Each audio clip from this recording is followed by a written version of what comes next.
amateur, autodidacte et dilettante. Je voudrais que tu me... Que j'explicite un peu le choix des mots. Parce que je crois que c'est ce qui correspond le mieux à ce que je suis aujourd'hui, c'est-à-dire amateur, je n'ai aucune prétention d'être un peintre professionnel. J'ai commencé à peindre il y a une grosse dizaine d'années, mais vraiment par plaisir et en toute humilité. Autodidacte, parce que je n'ai pris des cours qu'en 2011 pendant 3 mois, et sinon, eh bien, c'est l'étude c'est les visites d'expo, c'est les musées, c'est les essais-erreurs qui ont fait que j'ai acquis le petit peu de technique que j'ai aujourd'hui. Et dilettante, parce qu'il m'est arrivé souvent d'être 6 mois sans toucher un pinceau. Donc je n'ai pas, comme beaucoup de peintres, le besoin de peindre quotidiennement ou beaucoup.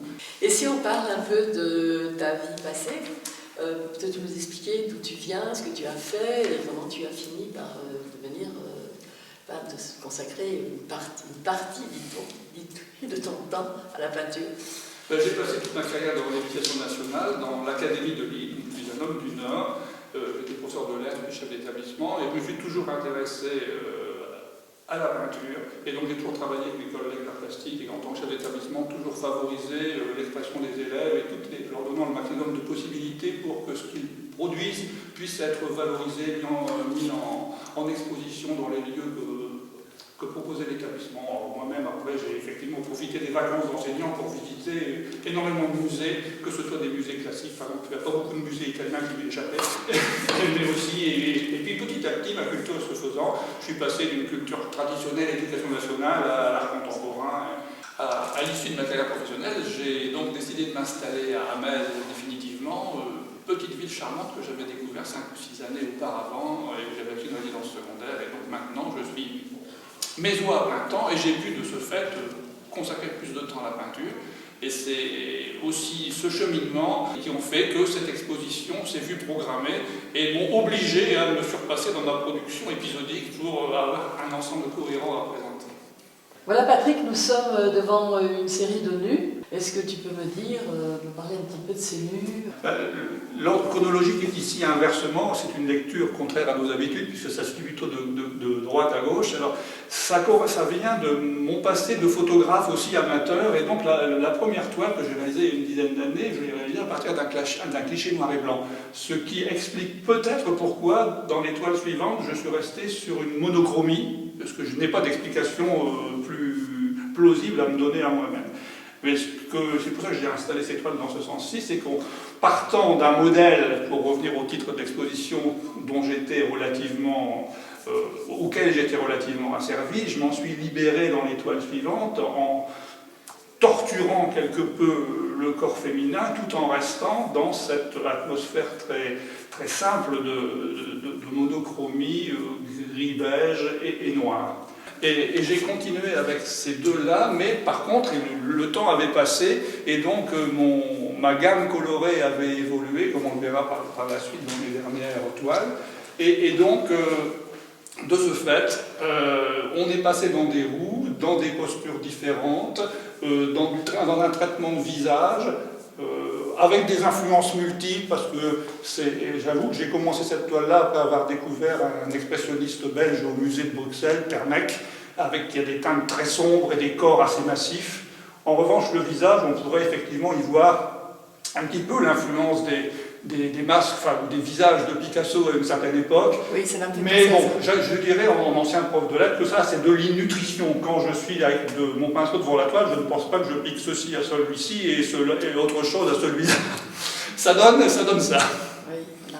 Et là, en plus, j'ai joué aussi avec le brou de noix. Donc j'essaie, sans qu'il y ait que ce soit prémédité, quand je suis devant la toile, à certains moments, je me dis, bon, là, il y a un truc qui ne me plaît pas, je vais essayer ça ou ça. Et ça a donné pour celle-ci cette espèce de coulis de brou de noix au-dessus de l'acrylique.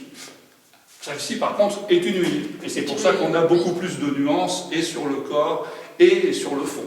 Nous voici devant une autre série. Et j'aimerais bien que tu me parles de ce tableau, ici, de l'histoire de ce tableau. Oui, volontiers, d'autant plus c'est un peu particulier. C'est une copie, ce tableau, enfin une copie. J'ai eu un coup de foudre en visitant une exposition Chagall à Céret, où il y a une exposition de céramique, il y a maintenant 7 ou 8 ans, je pense, je ne sais plus exactement, et donc c'était un plat où il y avait ces deux personnages, donc, qui étaient un peu plus concentrés, et avec un glacis très, très brillant. J'ai acheté le catalogue, et j'ai toujours gardé dans un coin de mon esprit l'idée que je voulais en faire quelque chose. Et puis un jour, c'est venu comme ça. Je dis, ah ben, allez hop, je vais en faire une toile. J'ai assemblé 4 châssis qui traînaient dans un coin. J'ai un coup de fusain le dessin et j'ai recopié, là j'avoue, c'est une copie assez fidèle du motif de Chagall. La différence notoire, bien c'est la taille et aussi le traitement, puisqu'ici c'est de l'acrylique, des pigments et beaucoup de sable, si bien que c'est une toile qui est très granuleuse, très en relief, alors que l'original, la pièce de Chagall, est un glacis très brillante et lisse.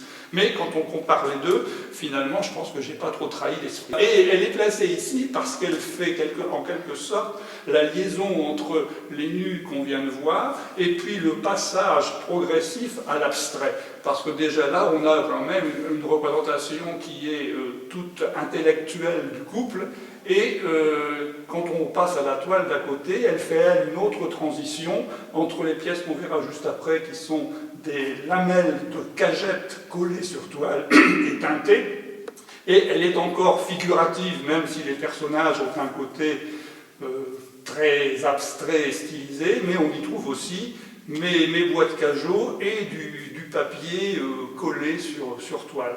Donc cette toile-ci, elle n'a rien à voir en titre de facture, mais ça correspond aussi chez moi à, quelquefois, le besoin de faire de la toile, enfin, ce que j'appelais de la peinture décorative, au sens où, pas un message à exprimer, mais je mets en relation des matériaux, des couleurs, des formes qui me plaisent sans que je trouve d'autres justifications. Eh bien, comme c'est écrit en dessous, c'est un hommage à Francis Ponge du temps ancien où j'étais professeur de français. J'aimais beaucoup parler à mes élèves de ce texte qui s'appelle Le Cajot. J'ai voulu, sous une forme de clin d'œil, ressusciter le Cajot et faire qu'il ne finisse pas broyé par les machines qui nettoient les places des marchés en découpant les lames, en les collant sur un fond noir ou bleu, en les teintant de façon différente avec des encres, avec du brunois et en leur donnant un agencement au gré de ma fantaisie. Donc c'est aussi, par rapport à ce qu'on disait il y a un instant, une peinture que ce n'est plus de la peinture, là c'est une sorte d'œuvre plus décorative que picturale, mais ça fait partie des plaisirs que j'ai lorsque je suis dans mon atelier. Donc je ne les renie absolument pas. Et vous avez raison. Nous voilà devant des toiles récentes, je crois. Oui, celles-ci ont moins de 6 mois.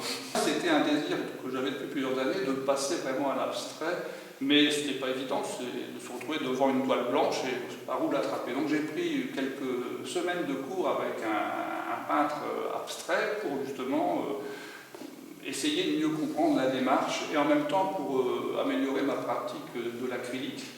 Et ça a donné, à la fin des cours, ce premier travail, la lune rousse, qui a été baptisée a posteriori, parce qu'au départ, je n'avais pas du tout l'intention de peindre une lune, mais bon voilà, un travail minutieux, mais qui pour moi était un premier accomplissement dans la maîtrise des dégradés avec de l'acrylique, et un sujet non représentatif, mais qui néanmoins, si j'en crois les réactions de tous les amis qui l'ont vu, puis ensuite des visiteurs de l'exposition, fait beaucoup parler et donc inspire. Et c'est en cela que, pour moi, c'est une belle récompense d'avoir réussi à enclencher cette démarche d'une peinture qui n'est pas figurative et qui pour autant interpelle, touche, suscite des commentaires, des interrogations. La suivante qui est beaucoup plus tourmentée, mais reste quand même dans les mêmes tonalités, et toujours en acrylique, mais là, elle a été plus une œuvre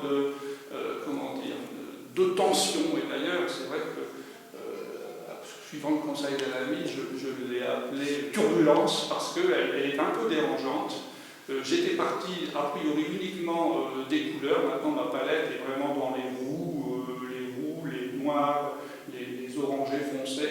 Quant à la dernière toile que j'ai réalisée il y a 2 mois à peu près, c'est une huile cette fois-ci, et donc mon but était de compléter la série en restant dans un format carré, dans des tonalités relativement similaires, mais en passant encore à un autre aspect. Voilà pourquoi je l'ai travaillé à l'huile, et pourquoi on peut remarquer aussi les glacis dans le haut de la toile.